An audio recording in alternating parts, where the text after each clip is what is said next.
What's up, what's up, what's up? You're in Man in the Box territory.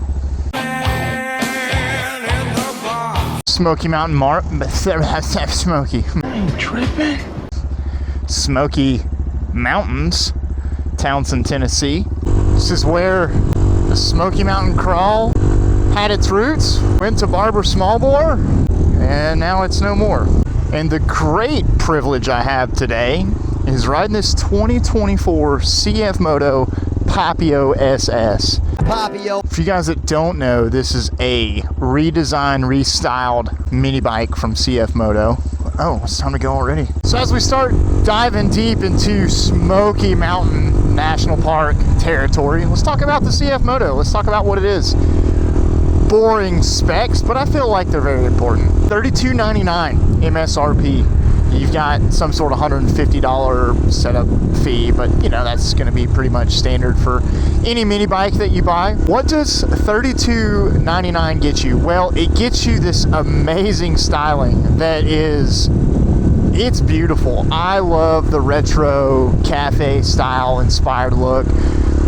SS, I guess it stands for Super Sport, which is silly for a mini, but you know, that's kind of cool. Because the Papio, before this, it was more Z Grom style, more like upright. This has got clip-on style handlebars, which is, I love it. I love the clip-on style.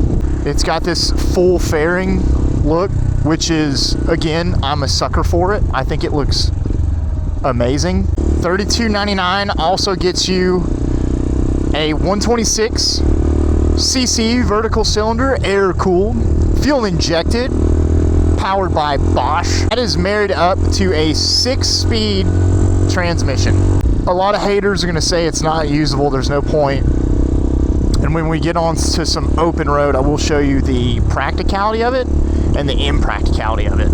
You get ABS standard. There is not a buying option where you cannot not get ABS. Doing a first ride on the 2025 Honda Grom, if you do have an ABS version, or any Grom for that matter, I'm assuming it's the same for any ABS bike like this. Basically, you just run straight lines from the master cylinder to the caliper, and you bypass all the ABS stuff. So you can take it off. I don't know if there's a bypass delete, like a plug for this bike yet, but I'd imagine there's one coming out soon. You get handlebar mirrors, which are very sleek. I don't understand what this part does, but it snaps in and out. Kind of neat. If you gotta like check what gear you're in, I don't know. The adjustability is very tight, which is pretty impressive for some Chinese mirrors. With it being clip-ons, you're not too sport bike feel, you're not over the handlebars that much.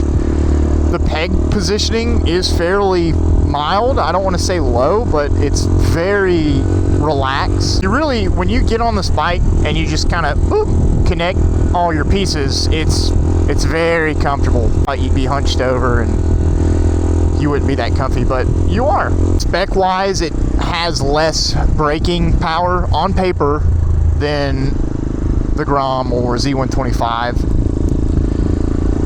but we're gonna find out what it can do. Fuel tank is 1.9, which is just a little bit, I think the Z is about the same size, but it's actually 0.3 gallons more than the Grom, the new Grom. So you almost have a 2-gallon tank. This bike is actually rated at 9.6 horsepower. So that's pretty impressive. That's pretty standard among the mini bikes, the 125, 126 Papio engine.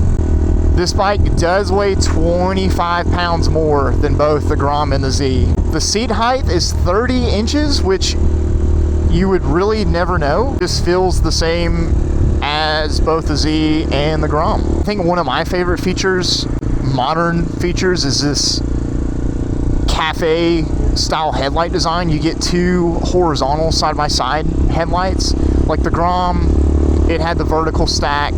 Now that it's back to the singular one, it's just a singular, headlight. The Z has always been a singular headlight, but this one has 2 big old big old bug eyes up front, side by side. It looks so good. And what's very special about this motorcycle, this is a man-in-the-box Papio. So you know man-in-the-box is going to outfit it with a couple trick parts. We've got some flush mount turn signals from XK Glow, front and rear. They look so good. We've got the man-in-the-box fender eliminator, which is just so clean. You've got a Yoshi pipe on this thing. That's why it sounds so good. It's just humming along. It's not too loud, it's not too quiet. Nice and throaty, got a good tone to it. Yoshimura always does a phenomenal job. And you've got a 4-inch swing arm extension on this. Now, I'm not one that's too big on swing arm extensions.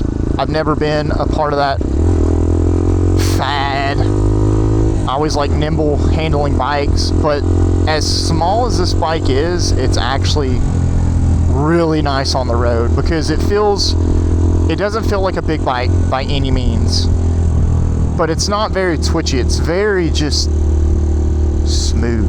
Now that we got that speed bump out of the way, let's let this thing open up a little bit. One cool little thing, this little CF Moto has a shift light. And already we're cruising in 5th gear. 5th gear is usable. We're at 6,000 RPMs. We're at 40 miles an hour. Let's go to 6. We went down maybe 200, 300 RPMs. So 40 miles an hour, 6th gear, 5,900 RPMs, which, I mean, cruising, that's not bad, but watch this. I'm not going anywhere. It's literally, there's no power. So really, it's like an overdrive. Really, 4th gear, cruising at 32, I would imagine for the Grommen Z, it'd be about the same. So here we go, 4th gear, let's get up to speed real quick. Yeah, 8,000 RPMs, 45 miles an hour. So I want another gear. So there's 5th, and we're brought way back down below 6. Now granted, we did just slow down a little bit, but I mean, I do believe the 5th and 6th gear is very useful on this. I have to get on these brakes coming down this hill, down the mountain. Feels pretty good. Let's try the rear ABS real quick. Yep, you can feel the lever pulsating. Not bad. Really good system. If you really want that peace of mind as a new rider, yeah, I can't get it to lock up. And as far as I'm aware, there's no turning it off or on. Yeah, it won't do it. It won't even brake like it wants to do it, or brake traction, I should say. One of the features I totally forgot this bike had or has is a USB. Uh-oh, I just think I just pulled the whole thing out. How do I open it? Uh-oh. Apparently, you have to have a degree in opening this.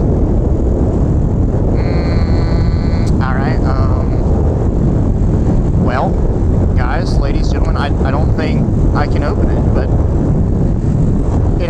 it's supposed to have a USB port right here where you can, like, if you've got a phone mount, you can charge your phone and do all your other stuff as a factory option. I can't seem to get this cover off while riding because nope, I'm gonna pull the whole thing out. Sorry, main of the box. But it's supposed to be right there, I promise. There's a picture on the screen of it right here. It took me a minute to find it, and I feel like a big dummy for not being able to find it right off the rip. But your trip and reset, it's like, it's all right here on the side of the gauge cluster where you can't see it, which it allows for a very clean setup. Even the way this thing is like riding, it doesn't feel like a Chinese bike. Real stable, real planted. The power is smooth. It's not very abrupt or fast or like, whoa. It feels lazy almost, and maybe that's just the characteristic of this engine. I can't tell you, but I really hope someone comes out with an engine management system that just really awakens this bike. And I wonder how big of a big bore you could put in this thing, because it's got the room. So let me know your thoughts on the Papio SS. Papio. I think it's an awesome bike. I would love to have one. And at this price point, you're getting so much bike for the money, and the aftermarket support is just going to keep growing from here. I mean, Man in the Box has got the parts to get you started on something like this. It cleans up the look of this bike, the aesthetics, it's ready to go. And for me, all I would want from here on out is just to really awaken this motor up. So any questions, comments, concerns on this, guys? You know the drill. Leave them down in the comment section below. Other than that, ride safe, have fun. We'll see you guys on the next one. Peace. You thought it was over. Downhill now, so let's see what we can get.